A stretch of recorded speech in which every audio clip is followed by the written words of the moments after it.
Ya, Tribuners, terkait dengan kasus kebakaran truk Fuso yang terjadi di Lampung Tengah, kita sudah merangkumnya ke dalam beberapa poin pernyataan.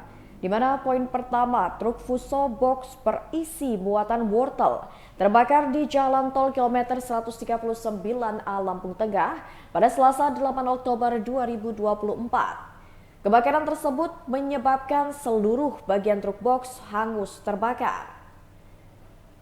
Truk Fuso berisi muatan wortel terbakar saat sedang melaju dari arah Palembang menuju Bakauheni, Lampung Selatan. Tim Damkarmat menerima laporan kebakaran tersebut pada pukul 8:35 waktu Indonesia Barat. Saat upaya pemadaman, ruas tol dari arah Palembang menuju Bakauheni sempat ditutup. Pemadaman pun berhasil dilakukan oleh satu unit mobil Damkarmat Lampung Tengah.